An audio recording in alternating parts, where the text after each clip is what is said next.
Hello friends, स्वागत है आपका हमारे चैनल हेल्पिंग हैंड्स में।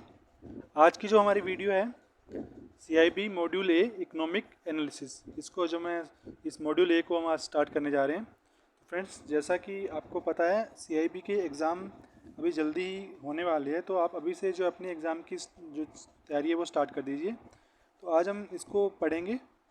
पहली यूनिट हमारी fundamental of economics, micro economics, macro economics and types of economies.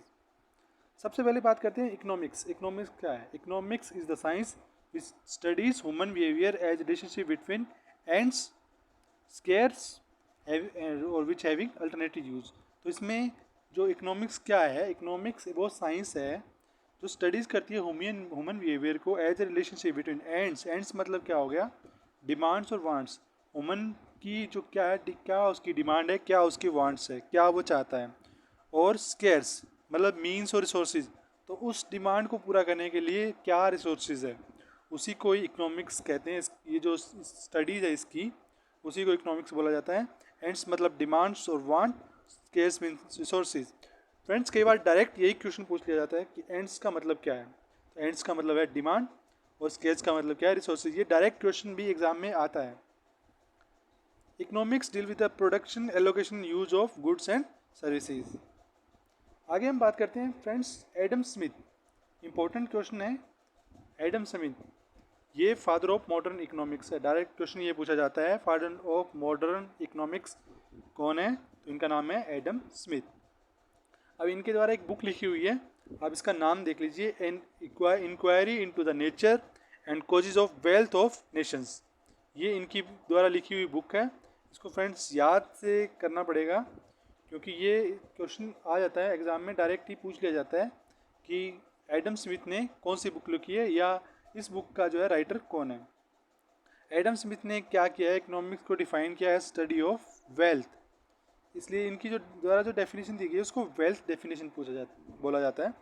तो ये क्वेश्चन भी डायरेक्ट बन जाता है कि वेल्थ डेफिनेशन किसको बोली जाती है कि या कौन सी ये डेफिनेशन है जो एडम स्मिथ ने दी है।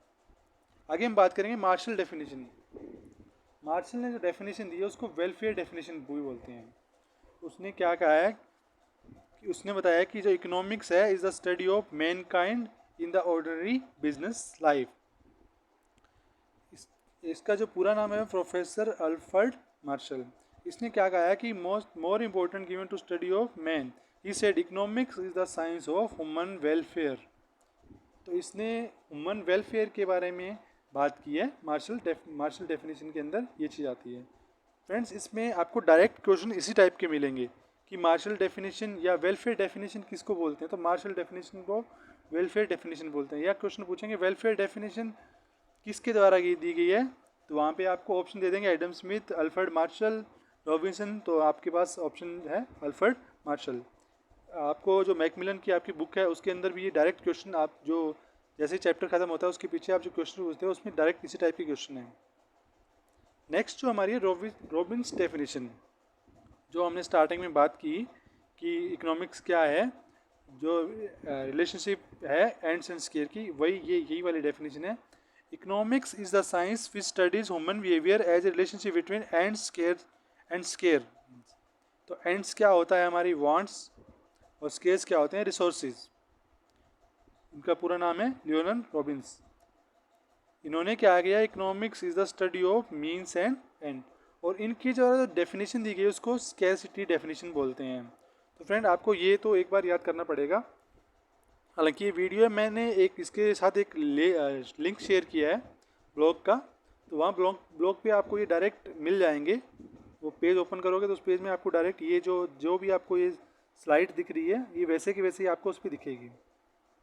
इसके बाद इसकी जो डेफिनेशन है उसका एनालिसिस किया, तो उसमें क्या आया? सबसे पहली चीज़ क्या आई कि मैन हैज़ अनलिमिटेड वांट्स।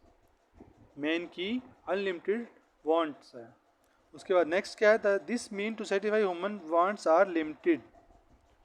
अब क्या है कि ह्यूमंस की वांट्स मतलब किसी ह्यूमन बीइंग की वांट्स को हम सेटिस्फाई नहीं कर सकते, क्योंकि वो इतनी ज़्यादा है, पर जो रिसोर्सेज है ना वो सिर्फ लिमिटेड है।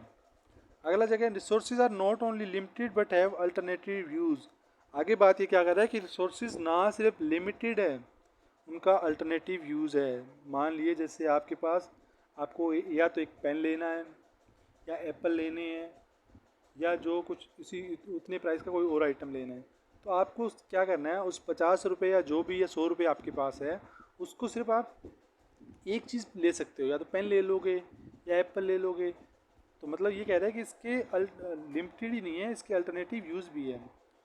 Man has to make choice, और मैन को जो है क्या, उसमें से अपनी चॉइस बनानी पड़ेगी कि उसको क्या आइटम लेना है। तो इसलिए बोलते हैं economics is a science of choice. आगे हम बात करेंगे micro economics and macro economics. ये भी इम्पोर्टेंट है फ्रेंड्स। अब जैसे कि हमने पहले बताया कि माइक्रो इकोनॉमिक्स का फाउंडर कौन है, एडम स्मिथ, और इसके द्वारा बुक लिखी हुई है an inquiry into nature and causes of wealth of nation. ये एडम स्मिथ ने बुक लिखी है। इसके बाद फ्रेंड, जैसे कि आपको पता है माइक्रो मतलब सूक्ष्म, छोटे दर्जे का, तो उसमें क्या है कि ये सिर्फ individual entity such as market, firms और हाउस होल्ड, ये सिर्फ इंडिविजुअल एंटिटीज तक का ही है। It studies how households and firm make decision to allocate limited sources typically in market where goods और services are being bought and sold.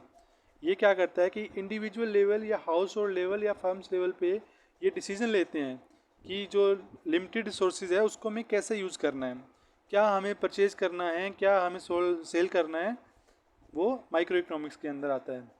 Micro economics analysis the market behaviour of individual customer, ये individual customer के behaviour को study करता है, analyse करता है। And firms in an attempt to understand the decision making process of firm and household. तो ये सिर्फ जो मार्केट जो है वो इंडिविजुअल कस्टमर की बिहेवियर को स्टडी करता है। उसके बाद हम बात करेंगे मैक्रो इकोनॉमिक्स, बड़े लेवल पे।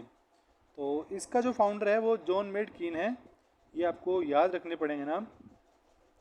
और इनके द्वारा एक बुक लिखी हुई है, general theory of employment, interest and money, a book by James Keynes, John Maynard Keynes, इसके द्वारा ये बुक लिखी हुई है।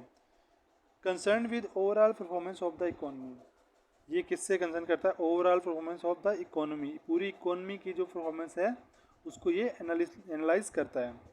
It study aggregate indication such as GDP, unemployment rates and price indices to understand how the whole economy function, की पूरी economy जो है वो कैसे फंक्शन करेगी, ये मैक्रो इकोनॉमिक्स में आता है। It deal with performance, structure, behaviour of nation और region, economy as a whole. तो ये फ्रेंड्स, ये दोनों के अंदर जो है डिफरेंस था, माइक्रो इकोनॉमिक्स और मैक्रो इकोनॉमिक्स।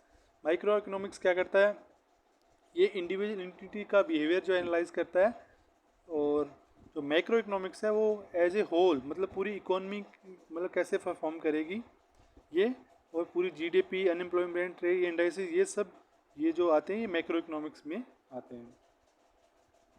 आगे हम बात करेंगे तो फ्रेंड्स, इकोनॉमिक कितने टाइप की होती है, इकोनॉमी है जो 3 टाइप की होती है। पहली है मार्केट और कैपिटलिस्टिक इकोनॉमी। तो फ्रेंड, इससे डायरेक्ट क्वेश्चन एग्जाम में आते रहे हैं, पहले भी आते रहे हैं, आगे भी आएंगे कि कैपिटलिस्टिक इकोनॉमी कौन सी है, तो मार्केट इकोनॉमी को ही कैपिटलिस्टिक इकोनॉमी बोलते हैं। अब इस इकोनॉमी में क्या है, इंडिविजुअल और private firm make major decision about production and consumption. इसमें क्या करते हैं, जो प्राइवेट लोग हैं, इंडिविजुअल लोग हैं, वो डिसीजन लेते हैं कि कितना प्रोडक्शन करना है और कितना उसका कंजप्शन होगा। और ये वाली जो इकोनॉमी है यूएसए और इंग्लैंड में मिलती है। Extreme case of market economy in which government does not interfere in economic decision, इसमें गवर्नमेंट का कोई इंटरफेयर नहीं होता, इसलिए इसको लेजिस फेयर इकोनॉमी बोला जाता है। ये इंपॉर्टेंट क्वेश्चन है फ्रेंड कि लेजिस फेयर इकोनॉमी किसको बोला जाता है, तो लेजिस फेयर इकोनॉमी मार्केट और कैपिटलिस्टिक इकोनॉमी को बोला जाता है। उसके बाद फ्रेंड, अगली जो इकोनॉमी हमारी कमांड और सोशलिस्टिक इकोनॉमी। सोशलिस्टिक का मतलब क्या हो गया, सोशल, तो इसमें जो काम करेगी वो गवर्नमेंट ही करेगी। तो government make decision about production and consumption, तो इसमें क्या करते हैं, गवर्नमेंट डिसीजन करती है कि प्रोडक्शन और कंजप्शन कैसे होना है। इसका जो एग्जांपल है वो रशिया में जो है सब पूरा गवर्नमेंट डिसाइड करती है। अब तीसरे टाइप की जो इकोनॉमी है, most important economy, mixed economy.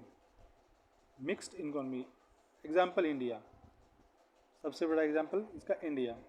इसमें क्या करती है, गवर्नमेंट और जो प्राइवेट सेक्टर के लोग हैं वो मिल के डिसाइड करते हैं प्रोडक्शन एंड कंजप्शन का। तो इंडिया के अंदर जो कौन सी इकोनॉमी है, इंडिया के अंदर जो इकोनॉमी है वो माइक्रो इकोनॉमी है। तो फ्रेंड्स, यही इस पहली यूनिट में सिर्फ इतना ही है। तो फ्रेंड्स, जिसने चैनल सब्सक्राइब नहीं किया प्लीज़ चैनल सब्सक्राइब कर लीजिए। आप इसमें आपको सारे यूनिट वाइज आपको टॉपिक मिलेंगे। फ्रेंड्स, अगर आपके पास मैकमिलन की बुक है तो उसमें 10 क्वेश्चन दे रखे हैं उसके पीछे, तो उसमें आपको बिल्कुल सीधे सीधे क्वेश्चन दिए होंगे। Adam Smith defined economy as, Adam Smith ने इकोनॉमीज को कैसे दिखाया है, तो जैसे आपको पता है स्टडी ऑफ वेल्थ। उसके बाद क्या अगला क्वेश्चन सेकंड नंबर है माइक्रो इकोनॉमिक्स डील्स विद, तो माइक्रो इकोनॉमिक्स किससे डील करती है, जैसे मैंने आपको बताया माइक्रो इंडिविजुअल लेवल पे, सॉरी क्वेश्चन मैक्रो इकोनॉमिक्स का है पर माइक्रो जैसे आपको पता है इंडिविजुअल लेवल पे डील करती है। तो इसमें मैक्रो इकोनॉमिक के इसलिए लेवल पे करती है GDP level, gross domestic product, unemployment rate, price indices and all the above, तो all of the above. Friend, इस टाइप के क्वेश्चन आप बुक में भी दे सकते हो, बिल्कुल डायरेक्ट क्वेश्चन पूछे गए हैं। जैसे लेजिस्फेयर इकोनॉमी कौन सी है, तो इसमें जो आपको है आंसर देने हैं। फ्रेंड, एक बार आपने वीडियो देख ली तो वो क्वेश्चन आप बिल्कुल ईजिली अटैम्प्ट कर सकते हो। तो थैंक यू फ्रेंड, जल्दी मिलते हैं हम अपनी अगली वीडियो में। Thank you.